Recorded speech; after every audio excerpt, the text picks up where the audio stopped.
everybody's heard that the best case scenario when you look at Chris's injury, him just having a strain, is that one of those situations? Or?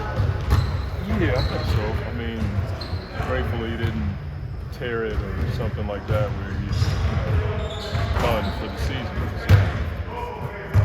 So you always have to look at the bright side of, tough situations and tough breaks. And we're just grateful that it wasn't worse than we thought. Was he able to do anything today? No. I guess another follow-up to that, how optimistic are you that you'll be able to get him back? It's not even about that. I mean, I'm optimistic just because I believe in a number of things. The medical staff, Chris fights his tail off to get back, and we just have to wait and see. How is his morale? I know he's been through this type of thing so many times. He's got frustrated. Yeah, I mean, I talked to him a few times yesterday. Frustrated for sure. I mean, train your whole career for these types of moments, but he's also optimistic about our guys and how well we can play and where we're trending.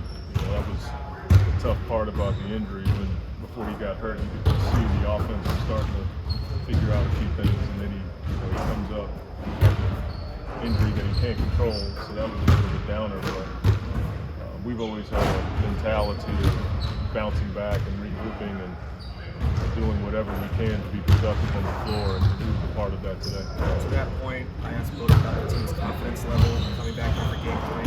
He said his message was you have to embrace this in the locker room. Is that kind of what the team is taking? Yeah, for sure. I mean, you have to embrace it, you have to believe it and see it, but you also have to be determined to do the things necessary to help you win the game. That was our focus today. We have to be more disciplined in the areas that have been really good for us and not wane in that discipline. So yeah, you have to embrace it for sure. How does it help you as a coach to immediately have one of your leaders kind of in the moment after a loss like that step up and say something like It's that? huge. We wouldn't be where we are today if we didn't have Book in those moments, letting everybody know before I even come into the room, what we're capable of doing. And I told them that's how it's been for us since I've been here. I mean, we went to the bubble. We had to win every game to have a shot. We won every game. We missed it by half a game. So we have a reference point of overcoming in this organization. And every year since then, we've had to overcome injuries in the playoffs to move forward. We're going to do it again. We have to overcome it. With how much Kevin and Devin have to do offensively already, if Chris is from this time, how do you balance not giving them too much on top of that? It's a tough one. I can do a better job of putting more scores on the floor and living with whatever warts may come with that, just to free those guys up so they don't have to do it every single time down the floor. And we'll make those adjustments accordingly. When you look at that, just following up what you just said, when you look at TJ and Terrence, are those two options that you're taking as For sure. Those are two guys that will see significantly more time. Those kinds of decisions only hurt you when you have an injury. Then you wish you could have gotten those guys a bit more reps to prepare for that. So we have these days to get ready for that. And the guys who played. We were in a good rhythm right before Chris got hurt, with Cam playing in the second unit and Chris playing with the starters. Now we just have to adjust. Does it hurt Monty just knowing that you guys were a man down at least pretty much all season? Guys had to step in, play bigger roles, smaller roles. We talked about that today. We just listed out the things that we've been through the last 4 years.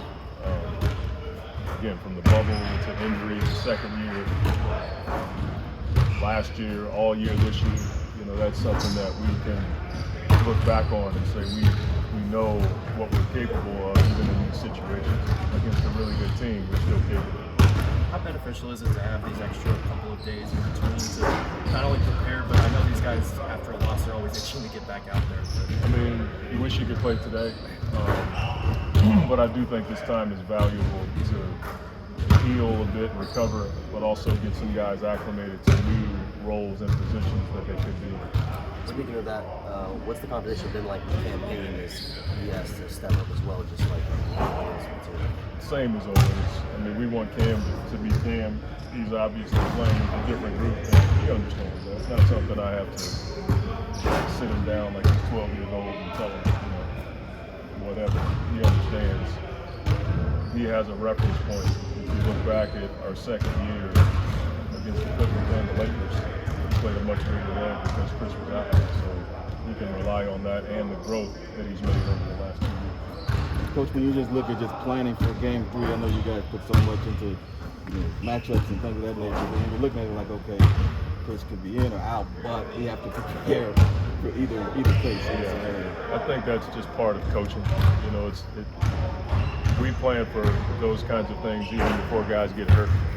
You plan out scenarios in your mind based on what could happen in the game, whether it's a situation or from the start of the game. So we do that a lot. This is a little bit different because we're in the day-to-day situation. You just have to wait and see. How do you like the way that you guys have attacked some of those small ball lineups? Obviously, Jock got some run. Yeah, I don't think we've been as efficient as we can be. We went through that some today. I think we've missed opportunities to hit Jock and drive the ball.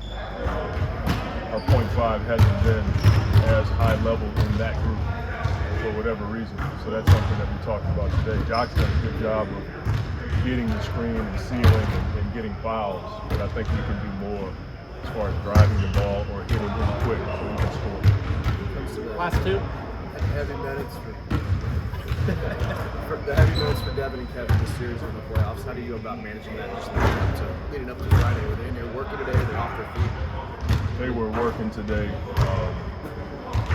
I mean, I think if you look around the league at all the top players, I don't think you see those guys playing 32 minutes.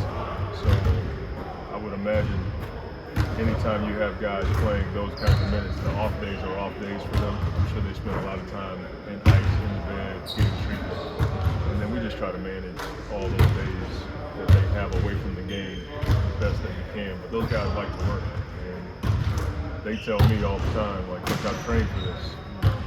Maybe they play 2 or 3 more minutes than you would want them to, but that's what we're trying to win. Thanks, Coach. Okay, I'm out. Thanks, Coach. He gave y'all 2, you only took 1.